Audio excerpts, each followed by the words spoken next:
ধনৰ বিনিময়ত যোগ্য ব্যক্তিক বঞ্চিত কৰি অযোগ্য ব্যক্তিক প্ৰাৰ্থিত্ব প্ৰদান কৰা কেন্দ্ৰ কৰি আনন্দনগৰ বিলাসীপাৰা গাঁও পঞ্চায়তৰ নেতা কৰ্মীয়ে আজি সন্ধিয়া বিলাসীপাৰা বজাৰৰ মাজমজিয়াত কংগ্ৰেছ নেতা ৱাজিদ আলী চৌধুৰীৰ প্ৰতিমূৰ্তি দাহ কৰে।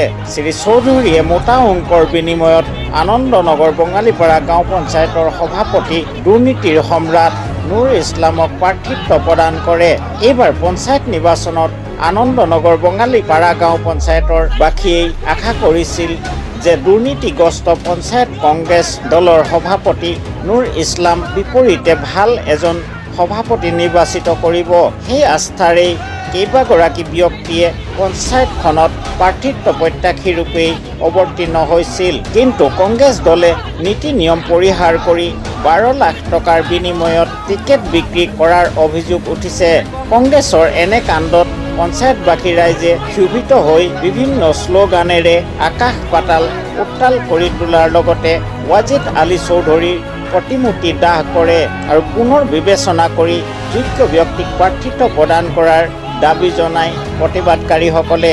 নহ'লে সকলো ৰাইজে একত্ৰিত হৈ আনন্দনগৰ বঙালীপাৰা গাঁও পঞ্চায়তৰ লগতে ওচৰে পাজৰে থকা সকলো পঞ্চায়তৰ কংগ্ৰেছ দলৰ প্ৰাৰ্থীসকলক পৰাস্ত কৰিব বুলিও কংগ্ৰেছ হাইকমাণ্ডক সকীয়াই দিয়ে। এইবাৰ 112 নম্বৰ আনন্দনগৰ গাঁও পঞ্চায়তৰ সভাপতি পদৰ প্ৰাৰ্থিত্ব বিচাৰি বহুতে আবেদন কৰিছিল। দলীয় সংগঠনেও অবজাৰ্ভ কৰিছিল। দলীয় যিকেইটা সংগঠন আছে সেই সংগঠনকেইটাও এজন প্ৰাৰ্থীক যোগ্য প্ৰাৰ্থীক নতুন ফেজ চিলেকশ্যন কৰিছিল।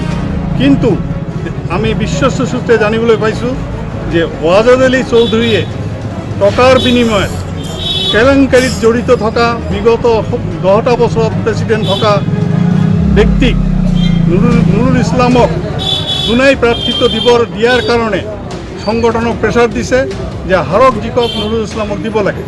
যদি তেনেকুৱা ব্যক্তিক প্ৰাৰ্থিত্ব দিয়া হয় তেতিয়াহ'লে কংগ্ৰেছৰ বিৰাট ক্ষতি হ'ব। অকল এইটো জিপিতে নহয়, ইয়াৰ সংলগ্ন প্ৰতিটো জিপিতে এওঁৰ কেলেংকাৰীবোৰ আপোনালোকে চাওক, এওঁৰ কিমান কেলেংকাৰী আছে। জিপিখনৰ নাম কি আছে? এইটো আনন্দনগৰ বাঙালীপাৰা গাঁও পঞ্চায়ত বুলি কয়।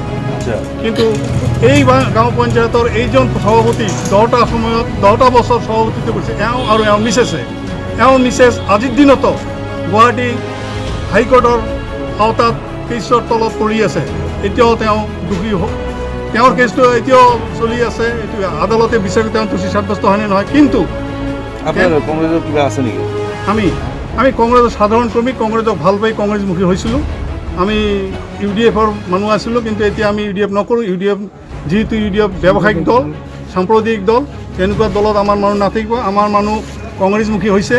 কিন্তু ৱাজিদ আলী চৌধুৰীয়ে আমাক আকৌ ঘূৰি পঠোৱাৰ কাৰণে যোজা কৰিছে। সেয়ে তেওঁ নুৰুল ইছলামক প্ৰাৰ্থী দিয়াৰ প্ৰয়াস কৰি আছে।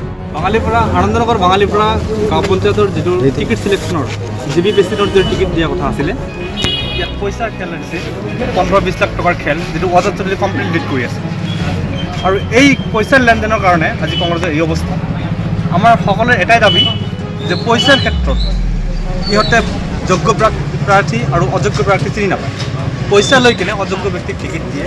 সেইটো আমি বাঙালীপাৰা আনন্দনগৰ গাঁও পঞ্চায়তৰ পৰা সমূহ ৰাইজে আমাৰ এটাই দাবী, নতুন ফেচ দিব লাগে।